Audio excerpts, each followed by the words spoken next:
Hello students, welcome back to my channel. So आज हम करने वाले हैं क्रो एलाइट। ये पोएम जो किसने लिखी थी, मैंने लिखी थी टेड ह्यू, जिनका पूरा नाम था एडवर्ड जेम्स ह्यू। उन्होंने लिखी थी और ये पोएम पार्ट थी उनके कलेक्शन जिसका नाम था क्रो। सो ये क्रो के कलेक्शन में से एक पोएम थी क्रो एलाइट। उससे रिलेटेड हम अपने आज MCQs कवर करेंगे। सो हमारा पहला क्वेश्चन है, अपीयर्स इन, जो इनका कलेक्शन था द क्रो, ये कौन से ईयर में अपीयर हुआ था? A 1970, B 1971, C 1972 and D 1973। So right answer is A 1972। ये 1972 में आया था। Next question is Crow Alight is a form his poetry collection, ये कौन सी पोएट्री से था? Well, A Crow, B Wodwo, C both and D none. So right answer is A Crow. जो क्रो एलाइट पोएम है जिससे related हम अपने MCQs करने वाले हैं, ये कौन सी पोएट्री कलेक्शन का पार्ट था? वेल, ये क्रो का पार्ट था। Next is the protagonist in the poems of crow is. Well, जो इनकी पोएट्री कलेक्शन था क्रो, इसमें जितनी भी पोएम्स थी उसका प्रोटोगोनिस्ट कौन होता था, मतलब उसका मेन हीरो कौन था? A the bird, B the crow, C the snake and D the cow. So right answer is B the crow. Crow क्या होता था? मेन प्रोटागोनिस्ट होता था, उसी के थ्रू क्या होती थी, सारी पोएम चलती थी। Next is the crow seems to be the antagonist of A Saturn, B goddess, C god and D none of the. So right answer is A Saturn. So जो एक क्रो था actually वो कौन था, किसका role निभा रहा था? वो सैटर्न का रोल निभा रहा था। Now next question is the poem Crow Alight reveals the poets. इसमें पोएट का कौन सा नेचर दिखाई देता है इस पोएम के through? A pessimism, B optimism, C nihilism and D none of the. So right answer is A pessimism. वो कैसा दिख रहा है? बहुत ज़्यादा पेसिमिज्म दिख रहा है, निराशावादी उसमें दिखाई दे रहा है इस पोएम में। Now next question is and he so the see who is he year, और उसने सी को देखा। यहाँ पर ये जो ही वर्ड यूज़ हुआ है ये किसके लिए यूज़ हुआ है? A the crow, B the bird, C the snake and D the cow. So right answer is A the crow. Crow के लिए यूज़ हुआ है। Next is nothing forest clouding their spores, the dash of God. हमें इस line को complete करना है। So A virus, B love, C mercy and D anger. So right answer is A virus. Next, he saw this dash with no soul, rain sodden. Again हमें इस line को complete करना है। A shoe, B socks, C shaw and D soul. So right answer is A shoe, shoe with no sole. Next is there was this coat in the dark cupboard in the dash room. A silent, B closed, C open, D shut. So right answer is A silent. उसे हर चीज़ कैसी दिख रही थी? बहुत ही ज़्यादा ऐसी दिख रही थी जिसे देखकर वो किसे क्या लग रहा था? डर लग रहा था। Next, there was this dash smoking its cigarette between the dusk window. A figure, B reflection, C face and D image. So right answer is D image. उसे क्या दिख रही थी? उस विंडो के थ्रू एक इमेज दिख रही थी जिस जो क्या कर रहा है, सिगरेट पी रही है, ऐसी उसे एक इमेज नज़र आ रही थी। Now next is near the face this dash motionless. Last में वो एक इंसान के पास आता है, उसे दिखता है कि उसमें कोई भी क्या नहीं हो रहा, मोशन नहीं हो रहा। किस में मोशन नहीं हो रहा? A hand, B leg, C mouth and D face. So right answer is A hand. उसके फेस के पास जाकर देखता है कि उसके हाथों में कोई भी मूवमेंट नहीं है। Next is crow ब्लिंक्ड, he ब्लिंक्ड, nothing faded, these words appear in.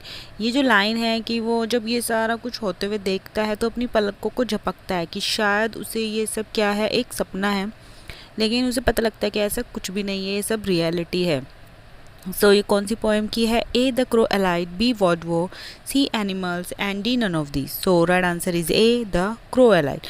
तो इस पोएम में ये भी पता लगता है कि जो क्रो है वो फर्स्ट टाइम कहाँ पर आया है? अर्थ पे आया है, और वो सारी जो भगवान की क्रिएशन है उसे देख रहा है, और उसे देख कर उसे क्या लगता है? डर लगता है। उसे कोई भी चीज़ क्या नहीं लगती? अच्छी नहीं लगती।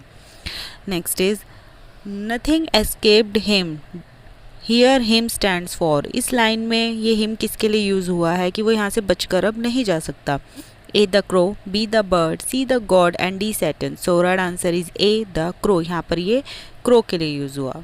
Now next is in crow alights crow witness something. Crow elite poem में जो क्रो है वो कुछ देखता है और उस चीज़ को क्या करता है, वो मतलब उस चीज़ का वो गवाह बनता है। तो उसने क्या देखा?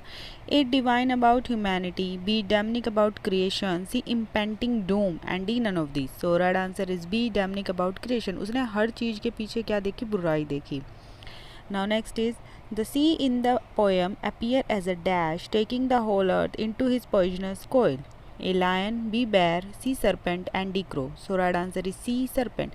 जो सी है वो उसे कैसी नज़र आती है? क्रो को एक सांप की तरह दिखती है, जिसे उसे ऐसा लगता है कि उसने अपने मतलब अपने चारों तरफ अपनी जो पूंछ है उससे किसको लपेटा हुआ है? इस अर्थ को लपेटा हुआ है अपने आप में। Next question is the lines and there was this garbage can dash in a waste of puddles present the idea that उसे क्या दिखता है? एक गार्बेज दिखता है, कूड़े का ढेर दिखता है, जिसके अंदर क्या होता है? थोड़ा सा पानी जमा हुआ है, जिसमें बहुत ज़्यादा स्मेल आती है जब भी हवा चलती है। तो वो इसने किसके लिए मतलब ये चीज़ बोली है? उससे क्या पता लगता है? पोएम में क्या पता लगता है इस चीज़ से? A human life is rootless and vulnerable, B human life is a full of joy, C human life is secured and D human life is awesome. So right answer is A human life is rootless and vulnerable, की मतलब कोई जड़ ही नहीं है, कुछ वो ही नहीं है, एम ही नहीं है किसका? इंसानों की लाइफ का। Next is the human life and the world around is horrible, जो इंसानी जीवन है और जो आसपास का दुनिया है वो कैसी है? बहुत ज़्यादा हॉरिबल है, नाइट मेरी shade. The crow believe is to be a dash, कि उसे हर चीज़ कैसी दिखती है? बहुत ज़्यादा भयानक दिखती है। तो उसे लगने लगता है कि ये सब क्या है? एक A dream in sleep, B hallucination, C very pleasant idea and D none of this. So right answer is B hallucination, कि ये सब क्या है? एक भ्रम है और ये असली नहीं हो सकता। इसलिए वो क्या करता है? अपनी आंखों को बार बार बंद करके देखता है कि शायद ये सपना है और ये सच नहीं है, मेरा भ्रम है। लेकिन क्या है? उसे लास्ट में पता लगता है कि नहीं, ये एक रियलिटी ही है। Now next is what kind of image about human life has been presented in the following lines? इस लाइन में ह्यूमन लाइफ को कैसे दिखाया गया है? There was this face smoking its cigarette between the dusk dash widow and the fire embers. A utterly aimless and disconnected from the source. B extremely charming and pleasant. C the crow wants to live like humans and D none of this. So right answer is A utterly aimless and disconnected from the source, कि मतलब बिल्कुल ही क्या लगता है कि कोई भी लक्ष्य है ही नहीं और हर चीज़ से क्या है? वो अलग है। कौन सी इमेज? जो से एक अंधेरे कबड़ में कोई इमेज दिखती है सिगरेट पीते हुए। Next question is in such a world of chosen conflict the crow stared at the evidence refers to death. ये जो लाइन है स्टेयर्ड एट द एविडेंस, मतलब जब वो सारे सबूत उसके सामने हैं, उसने हर चीज़ को अपनी आंखों से देख लिया है इस अर्थ पे, तो वो क्या पता चलता है इससे? That he was searching for something to eat, B he was searching for someone to sit on, C he was searching for some divine figure and D none of this. So right answer is A he was searching for something to eat. तो वो क्या कर रहा होता है? खाने के लिए तलाश रहा होता है, और जब वो खाने के लिए जगह जगह जाके ढूंढता है तो उसे हर चीज़ कैसी दिखाई देती है? कुछ अलग ही नज़र आती है। जैसे वो सी को देखता है तो उसे क्या दिखता है? एक स्नेक दिखता है जिसने पूरी अर्थ को अपने पूंछ में क्या किया हुआ है? बांधा हुआ है। और वो जाता है, एक इंसान दिखता है, वो मरा हुआ नज़र आता है। मतलब एक काफ़ी सारी चीज़ें देखता है, जिससे पता लगता है कि पोएट कैसा है? काफ़ी पेसिमिस्ट है। ये मेरा लास्ट क्वेश्चन है। Thank you for watching my video. Please मेरी वीडियोज़ को लाइक करें, सब्सक्राइब करें और शेयर करें, और बेल आइकन को दबाना ना भूलें। Thank you.